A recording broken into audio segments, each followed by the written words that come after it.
Memoria Sur, un podcast de Diario Sur para hablar y disfrutar de la historia, con Ana Pérez Brián y Curro Fernández Sibaja. Hola Ana, ¿qué tal? Hola Curro, buenos días. Déjame que dé paso a nuestro invitado, nuestro colaborador. Es que invitado ya suena feo. No, nuestro amigo. Nuestro amigo, exactamente, colaborador. Nuestro amigo Víctor Heredia, bienvenido. ¿Qué tal? ¿Qué hay? Bueno, yo pasaba por aquí. Claro, y lo hemos enganchado. Exactamente. Y además la primera vez este año ya, 2025, que sí, que viene. No coincidimos desde el año pasado. Es verdad, así que, hace muchísimo tiempo. Ya llevo haciendo horas, efectivamente. Qué bien tenerte aquí siempre, Víctor, de verdad. Bueno, el placer es mío. Un honor poder compartir aquí un rato con vosotros, hablar, bueno, de esas cosas de Málaga que tanto nos gustan. Sí, total. Y además muchas veces yo creo que tendríamos que empezar a grabar lo de antes de cuando nos empezar. ponemos al día, cuando nos ponemos al día. Porque eso también es divertido y salen muchas cosas interesantes. Pero quería, como digo, presentar a Víctor porque tenemos que noticias sobre el episodio 200, que tantas veces hemos dicho que hay algo especial, y como Víctor al final forma parte de la familia, también me hace ilusión que él esté con nosotros en este momento en el que lo contamos. Ya tenemos fecha, ya tenemos hora, ya tenemos motivo y todo para Tenemos fecha, vernos, hora, lugar, protagonista y súper temazo. Porque, bueno, merece la pena para el capítulo 200. Los más fervientes seguidores recordarán que en el 100 hicimos el Clan de la Alameda, en la sala de Cajamar, efectivamente. Y bueno, llevamos mucho tiempo dándole vueltas y yo creo que el acontecimiento más importante que hay ahora mismo en la ciudad de Málaga, por encima de todos, y por encima de todos los años que han pasado y todos los años que están por venir, es la construcción, no la reconstrucción, ni la rehabilitación, ni el lavado de cara, ni nada, de la Catedral de Málaga. Totalmente. Entonces, bueno, debíamos un capítulo especial a esa construcción, a qué se está haciendo, a cómo se va a hacer el techo, a esos pequeños detalles del que toca el material, del que estudia lo que tiene que ir, del que estudia dónde tiene que ir. Y hemos invitado para este capítulo número 200, que ahora digo dónde será, hemos invitado a Juan Manuel Sánchez La Chica, a Mané para los amigos, que es el arquitecto encargado de la obra de la catedral y que es una delicia escucharlo porque se las sabe absolutamente todas y vive con una emoción que ya veréis cuando grabemos el capítulo el miércoles, todo lo relacionado con la construcción de la Catedral de Málaga, ¿no? Con su finalización. Entonces, bueno, pues entraremos a fondo en todos los detalles. Nada más un avance, ¿no? Ha sido, si me permitís la palabra, un parto, elegir el tipo de madera que se va a poner en el tejado, una madera muy concreta, que viene del País Vasco, es decir, todas las cosas y todos los componentes que se están colocando en la Catedral de Málaga para terminar el proyecto tienen un sentido, tienen una historia y merecen la pena ser contados, ¿no? Entonces, hemos invitado a Mané. La grabación del capítulo en directo será el miércoles, este miércoles que es día 29, exacto. 29 de enero a las 7 de la tarde en el Centro Cultural de la Malagueta. Exactamente. La Plaza de Toros, entrada por calle Cervantes.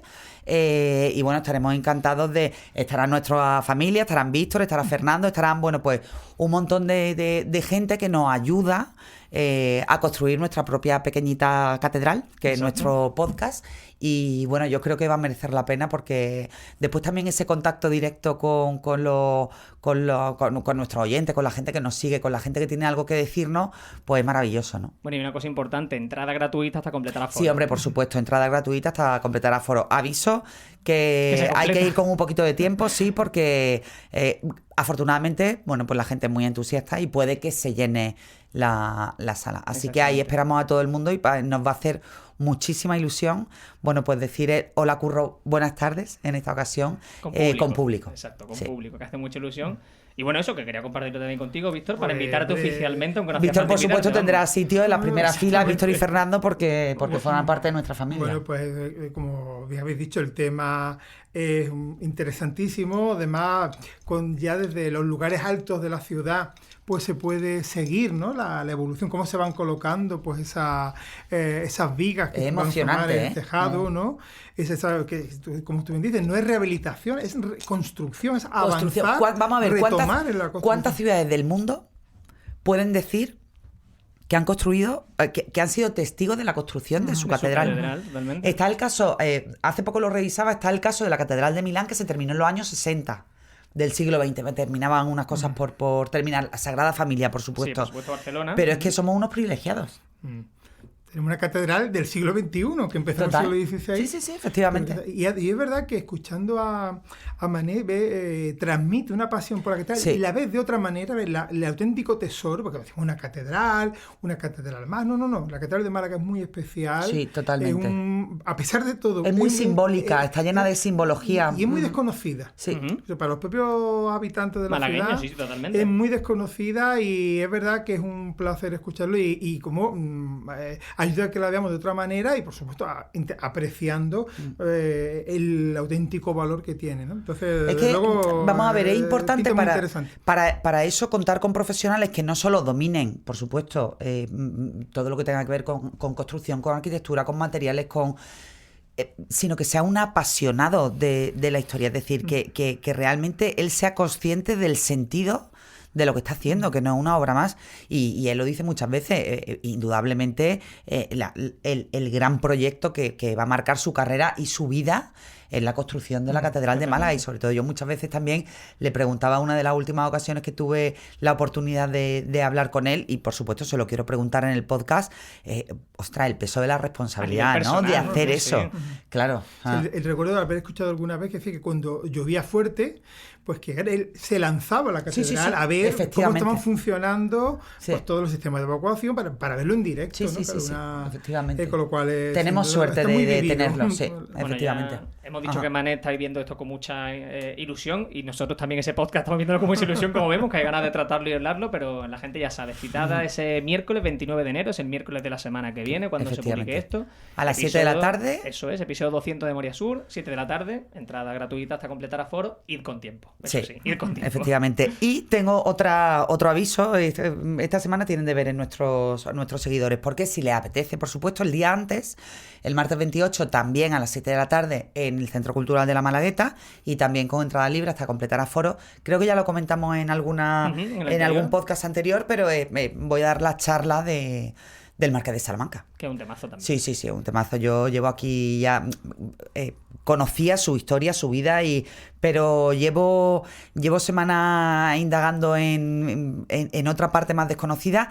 De hecho, hace relativamente poco me escribió una chica que se ha enganchado a nuestro podcast, que resulta que es la tataranieta del Marqués de Salamanca. ¡Ostras! Que ha escrito sus memorias. ¡Ostras! y me ha enviado un ejemplar para que le eche un ojo. Y cuenta en la memoria cosas absolutamente desconocidas del Marqués de Salamanca. Pues justo comentábamos con Fernando cuando hicimos ese podcast de los años malagueños del Marqués de Salamanca, que decía que había poco escrito sobre él. O sea, que pues tuvo también unos años europeos muy, muy intensos. Qué guay, qué guay. Pues merece la pena. Eso lo que has comentado, Ana, que el hecho de que este tipo de programas, de actividades, además estimulen a que salgan a la luz, a que hay gente que conoce historia, pero a lo mejor pues no la escribe o la da por hecho, sí, porque para él es habitual. Pero para eso son historias tan habituales, claro, que es de cuando a lo mejor escucha hablar de algo que tiene que ver con su historia familiar y decide, oye, pues a lo mejor lo que para mí es habitual puede ser interesante. Claro. Y la oportunidad de sacar, es interesante, sí. Muy interesante. Hombre, y sobre todo agradecer que siendo la tataranieta, que además nos felicite, nos diga que nos sigue y que está bien que hablemos de su tatarabuelo. Así que nada. Vamos a empezar con el tema de hoy, porque llevamos ya casi 10 minutos hablando. Sí. Y vamos a hablar de un tema que a mí personalmente me ha gustado mucho cuando lo he leído y he empezado a hacer la documentación, y son las décadas comerciales de la calle Larios. Y esto me parece muy interesante porque había un punto que tú empiezas hablando en ese artículo, Víctor, en el que comentas que la calle Larios, cuando se inició su primeros años de vida, una vez inaugurada, la gente tenía reparo, los comerciantes tenían reparo para instalar sus negocios allí, que a día de hoy parece algo absolutamente inconcebible. Sí, pero quizás el miedo a la novedad, ¿no? Era un espacio nuevo, una calle muy elegante, y parece que los Larios tuvieron ciertas dificultades para conseguir que sus locales fueran ocupados, y de hecho tuvieron que recurrir a ofrecerlo en condiciones especiales, instituciones, para que fueran ocupando, al mismo tiempo le fueran dando vida, ¿no? Círculo mercantil o algunos negocios vinculados a, pues tenemos por ejemplo el fabricante de mosaico hidráulico y de Hidalgo Spirits. Sí, a las grandes industrias, lógicamente. Que habían participado en esta obra y que, bueno, pues gozaron de preferencia para tener locales donde mostrar sus negocios, pero ahora que hubo esas reticencias iniciales que rápidamente, evidentemente, fueron vencidas, ¿no? Cuando ya se vio pues, el potencial de atracción de público, ese bulevar en que se convierte esa gran vía de Málaga, ¿no? Que no es muy larga, pero bueno, es nuestra gran vía y muy anterior a otras grandes vías, ¿no? de otras ciudades, y que bueno, se convierten ya en el centro de la ciudad, en el lugar de paso habitual. Y ya, claro, ya sí genera un interés comercial por instalarse ahí. Desde muy pronto, pero ahora que inicialmente hubo reticencias, sí. Claro, es que hay que tener en cuenta que estamos hablando del año 1891 y que el epicentro comercial de Málaga en ese momento estaba en el entorno de la Plaza de la Constitución, que hoy transitamos de manera muy natural y lo hemos comentado alguna vez en el podcast. Hoy hacemos el tránsito casi automático, bueno, un tránsito automático entre calle Larios, Plaza de la Constitución. Consideramos que es lo mismo y no era lo mismo. No era lo mismo. Por una parte estaban los comercios de la Plaza de la Constitución en aquel tiempo, a finales del siglo XIX, con uno de los grandes joyas de la corona, la Plaza de la Constitución, que era el Café de la Loba, que luego ya, a medida que se fueron instalando el resto de cafés en la calle Larios, el Café de la Loba tuvo que cerrar y se recogen muchos documentos históricos que los marqueses de Larios, como bien decía Víctor, tuvieron que emplearse a fondo en invitar fervientemente a sus contactos, a todos esos colaboradores, a que se instalaran en la Plaza de la Constitución, porque toda la arteria comercial estaba hacia el norte, era Plaza de la Constitución, calle Granada, calle Nueva, y no se contemplaba la posibilidad de esa calle Larios, ¿no? Sí, una calle que era muy diferente a todo lo conocido por anchura, por sus edificios, por su uniformidad, ¿no? Por su elegancia, con lo cual me imagino que, bueno, la idea de que si un negocio ahí podría prosperar, podría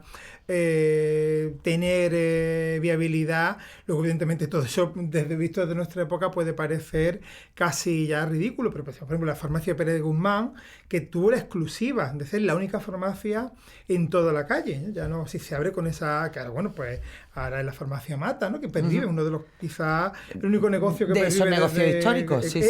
Y el Hotel Larios, que como Niza o Gran París están desde el principio, yo creo, y a lo mejor me equivoco porque son los dos únicos establecimientos que están fieles desde el primer momento de la inauguración. Pero también se invitó al Círculo Mercantil, a la Junta de Obras del Puerto, a la Cámara de Comercio, que durante un tiempo pues estuvieron instalados o en locales o en pisos de la calle Larios para, bueno, poder darle contenido y, bueno, poder arrancar, pero en marcha, evidentemente, pasados unos años, pues ya no fue necesario. Aquello ya anduvo solo, claro, absolutamente. O sea, ese Hotel Lario, lo que es el Hotel Lario, es lo que fue en su momento también ese mismo edificio Hotel Niza, estabas comentando, es así, ¿no? Efectivamente, fue curioso, desde el primer momento, es posible que fuera el primer edificio de la ciudad construido expresamente para hotel, porque ya fue inaugurado en 1890, incluso antes que se inaugurara oficialmente la calle cuando ya había edificios que estaban listos, se inauguró ese hotel con el nombre de Gran Hotel de París, quiero recordar, y luego al poco tiempo ya se llama Hotel Niza, que es como, bueno, el nombre que ha mantenido durante muchas décadas hasta que ya pasó a llamarse Hotel Lario, ¿no? Al reformarse y a cambiarse la cadena que lo gestionaba, ¿no? Pues ya pues ha llegado hasta nuestros días como Larios, pero desde 1890 estamos hablando de un edificio que está teniendo sin solución de continuidad un uso hotelero. Qué bueno, qué bueno. Aquí hay también un tema interesante, como decimos inicialmente, la calle Larios tuvo esos problemas por poco tiempo para acoger comercio, pero rápidamente sí que es cierto que se interesaron sobre todo sociedades, ¿no? Hablamos del círculo mercantil, ¿no? Si no me equivoco. Instituciones que tenían muchísimo peso en la época. El círculo mercantil era pues la gran institución social, profesional, claro, y al mismo tiempo un punto de reunión, sí, para ver y para dejarse ver. Claro, y un punto inteligente también, ¿no? Porque al final es arrastrar a esa gente que tenía relevancia en la ciudad, dejarse ver por calle Lario e incluso hacer un poco como de interés, ¿no? Porque sí, al final era como esa calle. La especie de el tercer vértice que faltaba a la Sociedad Económica de Amigos del País, al Ateneo de Málaga, que estaban un poco más en la zona norte, en la Plaza de la Constitución, y completarlo con el círculo mercantil y con otras instituciones, bueno, pues de eso, pues de reuniones de profesionales de la época, pero con un importantísimo punto social. Sí, además el círculo mercantil sin duda le dio un enorme caché porque tiene unas instalaciones pues muy amplias, que ocupaba casi una manzana, con un gran patio cubierto por una montera y que había heredado muchos cuadros, muchas obras de arte del liceo, que había sido la gran institución cultural del siglo XIX, van a pasar al círculo mercantil y claro, la calle Hilario, aparte de esa popular, ¿no?, que la Villa Calcetines, ¿no?, cuando los socios se sentaban en la puerta, ¿no?, en una hilera, con las ¿no?, piernas cruzadas y se veían los calcetines, pero claro, tenía los locales, su biblioteca, la colección de cuadros de pintores malagueños decimonónicos, un patrimonio magnífico, claro, que en buena medida pues desapareció en el incendio que sufrió en 1936, ¿no? Claro, que destruyó algunos de los edificios, no todos. Aunque a mí de este hecho triste, ¿no?, del comienzo de la Guerra Civil, ¿no?, y la quema de los edificios de la calle Hilario, me llama la atención que ninguno llegó a derribarse. Sí, aunque ardieron varios, sí, tan bien hechos estaban que aguantaron las estructuras, y podemos ver la fotografía que nos hablan de edificios calcinados, destrozados, pero en pie. Con sus estructuras intactas, con su dignidad, efectivamente, con lo cual pues luego la reconstrucción pues fue muy rápida y Fernando Carreros Trachán hijo participó, y de hecho su firma todavía la podemos ver en uno de los edificios donde llegó a estar Tembury, ¿no?, en la esquina con Libero García, pues en letras de bronce está su firma de cuando hizo esa reforma en 1941, pero rápidamente la calle se recuperó de aquel golpe tan duro que había sido pues esos incendios que sufrió, bueno, pues en esos momentos iniciales de la Guerra Civil en julio del 36. Víctor, ¿sabes situarnos exactamente en la calle Hilario de hoy dónde estaba ese círculo mercantil? Inicialmente, si no recuerdo mal, estaba creo que en número 5. No, y luego el 6. Y luego, después de la Guerra Civil, cambió de ubicación. Vale. De ubicación. Entonces, el gran patio, como que cubierto por una montera en el interior de la manzana, corresponde a esta etapa anterior del 31, luego ya, del 36, perdón, luego ya pues se movió, se cambió de sitio, pero siguió durante varias décadas en la calle Hilario, ¿no? Luego su local fue ocupado por una galería comercial, ¿no?, que dentro de una de esas edades, de esas etapas, ¿no?, de la calle Hilario, ¿no?, pues veremos que también tuvo la época de las galerías o de los comerciales o de los grandes almacenes, ¿no? Eso es, hasta llegar a ese año, hasta 1936, que por supuesto fue un año de cambio, como no puede ser de otro modo, por inicio de la Guerra Civil. En la calle Hilario, especialmente en los años 20, hubo un gran número de cafeterías, de sociedades recreativas, que yo creo que también fueron la esencia de la Málaga de aquellos años, ¿verdad? Sí, son la época dorada de los cafés, del café inglés, ¿no? Y luego el café imperial, todo eso, sí. Son cafés que tuvieron, que luego han tenido cierta continuidad, pero hubo un momento donde la calle Hilario fue una calle de cafés, donde predominaban o eran habituales, junto, por supuesto, con una convivencia comercial muy amplia, ¿no? Pues siempre en la calle ha habido alguna librería y, por supuesto, tiendas de ropa, tiendas de complementos, tiendas de productos eléctricos, ¿no?, como el Bazar de Fumador, pero siempre las cafeterías han tenido una presencia y hubo una época dorada donde fueron varias las que poblaron muchos de los bajos de la calle, y claro, eso también le daba un carácter muy especial, ¿no?, a la calle Hilario, como una calle de cafés elegantes, con cafés muy modernos. El café inglés, pues antes también en los años 20-30 tenía un diseño muy moderno, muy de art déco, ¿no? Y claro, luego es verdad que los locales han estado continuamente sometidos a reformas, tanto por los cambios de uso como también, bueno, por los cambios de gusto, ¿no? Pero hay una época de cafés, ¿no?, como luego veremos, que luego habrá otra más adelante que será la época de los bancos. Eso sí determinará mucho la vida de la calle. Hay una curiosidad del café inglés que creo que hemos comentado en algún momento del podcast, pero es que el otro día me encontraba con el documento histórico del menú que el café inglés le preparó a los náufragos del Gneisenau, que fueron acogidos en el ayuntamiento de la época, que estaba en calle San Agustín. Entonces, bueno, pues los menos graves, los heridos menos graves, a los que había que atender, fueron conducidos hasta el ayuntamiento. Allí, bueno, pues los habilitaron en el salón de pleno, en las instancias municipales, y el menú del café inglés estaba compuesto por una suculenta sopa, un plato de carne, y bueno, y era curioso que el café, un poco la referencia de la zona, la estrella Michelin del momento de los cafés, bueno, pues eso da la medida también de la atención de la ciudad de Málaga a los náufragos, ¿no? Que hablamos muchas veces de eso, de Málaga, ciudad acogedora, y creo que bueno, que es curioso. Yo creo que efectivamente siempre, ¿no? Siempre en una ciudad que hoy me lo decía un alumno que está en un programa de intercambio con la Universidad de Madrid. Dice, es que aquí la gente te ayuda mucho, te acoge mucho, ¿no? Es una declaración espontánea, ¿no? Entonces, yo creo que ese espíritu siempre ha estado ahí y forma parte, ¿no? Es para estar orgulloso. Del ADN de la ciudad, ¿no? De sus habitantes, ¿no? O sea, esa es una ciudad abierta y ahí, pues, estos espacios, estas sociedades, que al contrario que en otros lugares no son cerradas, sino que admiten a quien viene de fuera, que fácilmente pues consigue integrarse, con un poco de interés que ponga, va a encontrar un ambiente pues acogedor, ¿no? Efectivamente. Y después en Calle Hilario, también lo hemos comentado en alguna ocasión, había muchos puntos de oficinas donde se vendían los productos industriales de la zona exterior de Málaga. Recuerdo, por ejemplo, que había una tienda, un comercio, donde se vendían los estuches de lujo que se fabricaban en el llano de la Trinidad. La fábrica de Federico Vilche. Efectivamente, gibraltareño, ¿no? Efectivamente, de gibraltareño. Pues tenían una oficina de ventas, punto de venta, se llamaba en la época, en Calle Hilario. Ahí tenía, también ahí vendían los estuches, claro, de una manera elegante. Claro. También la tienda esto de mosaicos hidráulicos. Claro. Espíritu tenía pues un muestrario y una tienda de exposición. También había una cervecería, claro, cuando en su momento la cervecería era algo novedoso, ¿no? En el mundo de la... Claro. Pues en la fábrica del Mediterráneo pues tenía una sucursal, una cervecería en la propia Calle Hilario, ¿no? Y hay una cafetería, no de las más conocidas, pero que existió durante muchos años, que fue la Palma Real, que estaba ubicado en el número 7, coexistiendo, compartiendo los bajos de ese edificio con la tienda de estuches de Federico Vilche. Entonces, la Palma Real era una cafetería elegante con lechería, ¿no? Que era una dependencia con tienda de ultramarinos, ¿no? Que podemos conocer ese tipo de gran cafetería y que además han tenido continuidad porque su local es el que ha ocupado Lepanto, o sea, porque ha cerrado hace poco y que va a ser ocupado eso es por otra marca, ¿no? Con lo cual, que se ha dedicado tradicionalmente a la... Hay una continuidad en ese local, ese local que por lo que sea atrae y tiene ya pues durante décadas, ¿no? Pues esa fijación, ¿no? En ese uso como cafetería. Bueno,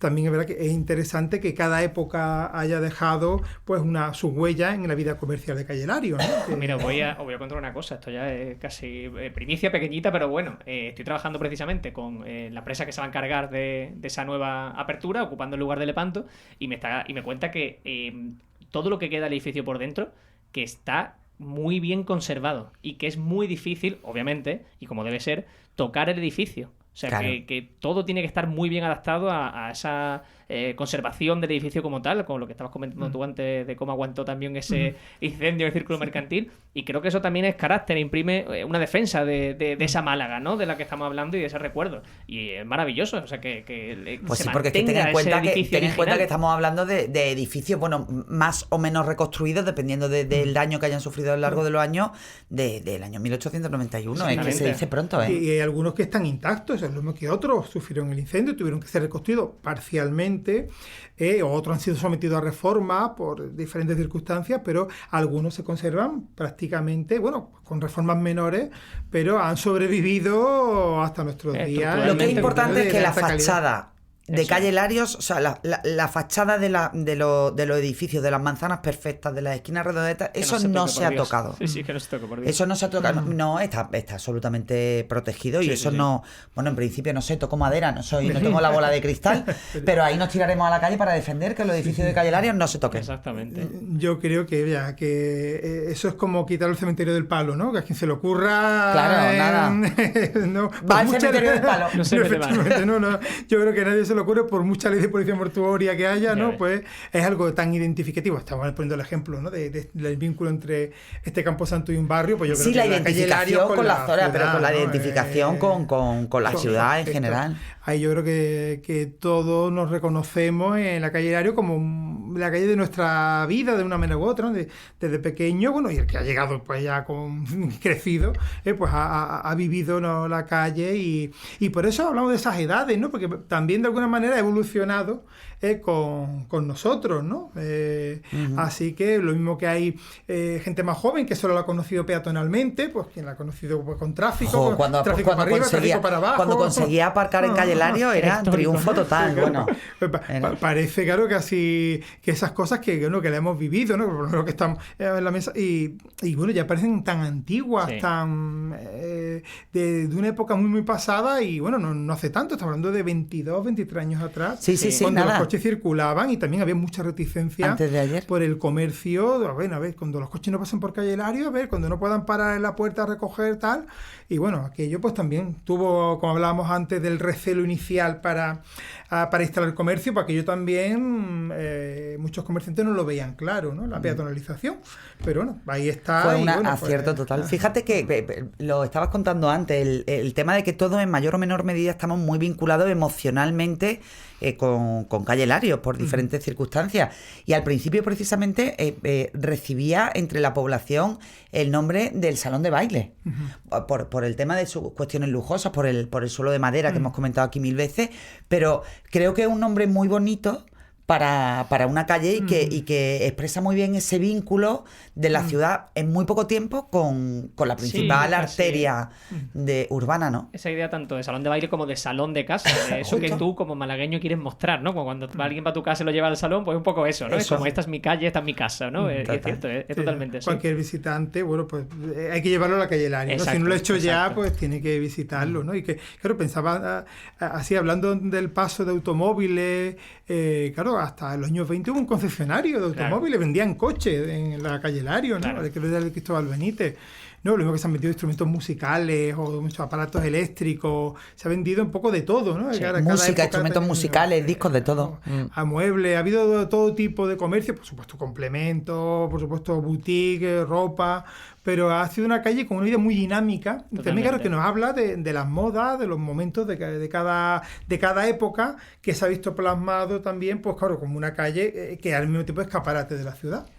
Para no irnos de tiempo, dejadme que pase por encima por ese periodo que tú hablas de posguerra hasta los años 60, y dejadme comentar que ahí surgen unos negocios que todavía siguen vigentes en la Calle Hilario, como el caso de Casa Mira, como el caso de Joyería Marco. Pero en los años 60, como tú comentas, claro, hay una riqueza enorme en la ciudad, y donde empiezan a verse esas galerías que tú comentabas antes, ¿verdad? Donde empiezan a ocuparse ya por grandes negocios, como era el caso de lo Gómez Ragio, entre otros muchos. Efectivamente. En toda la zona se van a instalar algunos grandes almacenes, con ese modelo de gran almacén. Tendremos en la propia Calle Hilario a Gómez Ragio, sin recuerdo mal, en el número 10. Eso luego, muy cerquita, bueno, pues Félix Sáenz no estaba muy lejos, en el mismo sector, en la calle Nueva Álvarez Fonseca. Y luego, claro, en 1967, en la calle Liborio García se instala, claro, una de las grandes novedades, los comercios, los grandes almacenes Woolworth, como, que eran una cadena norteamericana, que se instala en Málaga, ¿no? Y que hace un edificio específicamente y que durante, creo que estuvo abierto unos 15 años, hasta el principio de los 80, fue uno más de esos grandes almacenes que sobre todo alrededor de Calle Hilario y en la propia Calle Hilario con Gómez Ragio, ¿no? Que ocupaba el edificio, y que bueno, se rescató hace poco un anuncio publicitario, un vídeo, ¿no? Que se proyectaba en los cines, y claro, que nos lleva pues a esa nueva forma de vender. Total, que era el centro comercial. Claro, que era pues y que además, como sabemos, pues una famosa importante cadena española barajó instalarse, no en la propia Calle Hilario, pero a muy pocos metros, ¿no? Que finalmente pues desistió de ese proyecto, pero aquello nos habla también de una nueva forma de comercio a mayor escala. También las galerías comerciales, que se abren dos, el número 4 en la primera planta, que es muy vinculada pues a la ropa infantil, a todos los complementos infantiles, ¿no? Y luego en el número 3, si no recuerdo mal, donde había estado el Círculo Mercantil, pues también ya una galería a pie de calle, ¿no? Que eran opciones o modas, ¿no? de organizar el comercio, y que también tuvieron su reflejo en Calle Hilario, y además en una época en la que se empiezan a proliferar, que ya existían algunas sucursales, pero va a ser la época dorada de los bancos. Donde vamos a tener creo que tenía registrado por ahí hasta 9 entidades bancarias ocupando locales, y eso es verdad que determinó durante unos años la vida comercial. Claro, los bancos no abren por la tarde, Entonces, recuerdo, esa época de banco, aparte que genera un movimiento... Es casi una época de un horario de apertura Calle Larios, ¿no? Entonces significaba que por la tarde eran locales cerrados, locales que no aportaban que no tenían vida. Entonces, aquello, es verdad que yo creo que puede ser el sentido de la época un poco más oscura, ¿no? O de la calle Larios, no por el tránsito de gente, sino porque claro, había muchos locales que no tenían vida durante todo el día, ¿no? Y eso también va a ser una época que nos va a pasar. En nuestros días siguen existiendo algunas sucursales bancarias, pero ya no con la intensidad que llegaron a tener los años 80, 70, ¿no? Así es. Que fueron casi el comercio dominante, ¿no? Y ya luego pues, llegaron pues, las franquicias, ¿no? Las franquicias, sí que... Ya creo que queda... El sello de nuestra época. Sí, pues ya a poco, la farmacia, Casamira, Marco, Aurelio Marco. Exactamente. Y un poquito más. Y muy poco, ¿no? Alguna cadena de perfumería local, ¿no? Bueno, sí, que al final, sí, efectivamente. ¿no? Pero efectivamente, y luego ya pues algunos locales que bueno van renovándose, pero han ido pues desapareciendo, pues, muchos locales como Cosmópolis, ¿no? Como tiene de Ultramarino, ¿no? Pues mira, la recuerdo perfectamente, ¿no? Sí. Con esa categoría, pues bueno, son tipos de negocios que que ya, claro, no tienen presencia, no en Málaga, ¿no? Sino en cualquier ciudad grande. Es un fenómeno global. Es un fenómeno global en el que, claro, en Málaga se refleja de una manera, pero que no es ni mucho menos exclusivo, ni es un problema local, sino que responde por una dinámica donde son las grandes franquicias o las grandes cadenas de venta, sobre todo de ropa, que las que copan pues, los centros, las calles principales de las ciudades, ¿no? O sea, tienen una capacidad, evidentemente, de inversión pues mucho mayor que cualquier otra, ¿no? Yo, por poner el broche, cuentas a mitad de ese artículo, pero yo quería dejarlo al final, las renovaciones, las rehabilitaciones, llámalo como quieras, que ha tenido Calle Larios desde su inauguración. Y creo que es interesante dar un paseo y escuchar cuál fue esa última, que obviamente acabó con esa peatonalización de la Calle Larios en 2002. Pues siempre, antes se puede mencionar una que fue importante, que fue la de 1959, donde se renovó el pavimento, con un pavimento ya de mármol. Además se colocaron los primeros semáforos de la ciudad, al principio de la Calle Larios, que bueno, supuesto también pues nace ya... la modernidad. Ya llegaba la modernidad, sí. Los automóviles ya se estaban haciendo dueños de las calles, ya los semáforos hablaban de esa necesidad de organizar el tráfico, ¿no? Y luego aquella reforma en la época del alcalde García Grana, ¿no? Tantas cosas, ¿no? Sí, muchísimo. Mandato. Ya supuso pues, una cierta renovación, además que fue al hilo también de una reforma de la Plaza de la Constitución, de la instalación de la Fuente de la Gitanilla, y luego ya el siguiente gran hito, pues ya tenemos que hablar de más de 40 años, va a ser por el año 2002, cuando pues se reinaugura, ¿no? Ya la peatonalización definitiva.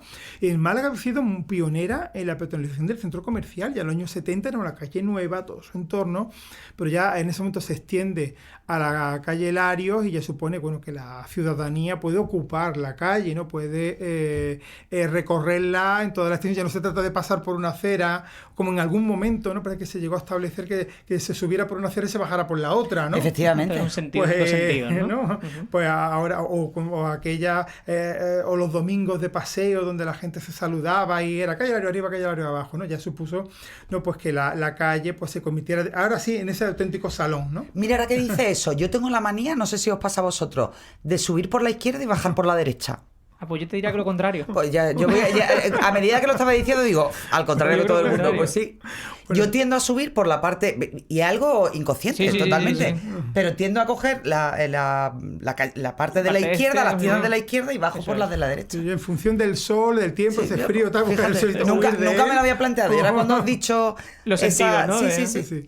Yo voy a preguntar una cosa que igual me matáis, pero es que de verdad que yo eso no me acuerdo con claridad. Venga, Curro, dispara.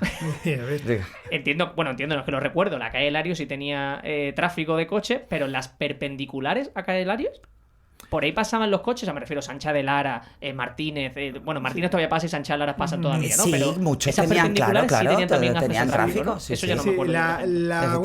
La peatonalización de las calles laterales sí que se produce, creo que en los 70. Sí, eso fue anterior, pero sí, claro que había tráfico. Pero hay imágenes de coches aparcados en Liborio García, circulando en Liborio García. Claro, es que yo la veo muy estrecha a día de hoy, es como que no me cabe en la cabeza. Bueno, en la calle Salinas. Marín García, sí, efectivamente. Con coches encajados. Bueno, sí, hay fotos fotos de coches aparcados en la Plaza Mijana, por ejemplo. Sí. Pues, como un aparcamiento.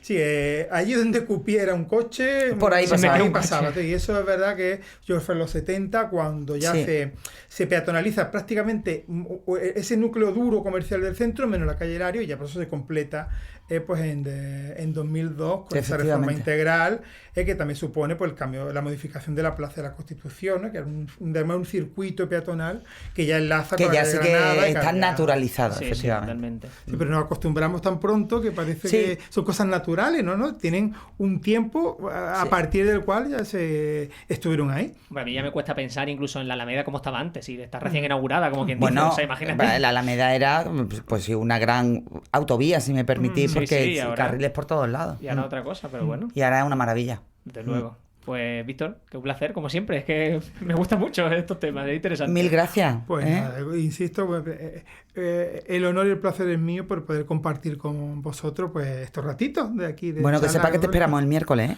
Pues nada, yo espero, si no surge nada, además contar también conmigo. Que sepas que tienes también muchísimos fans que están esperando conocerte, así que ahí lo dejo.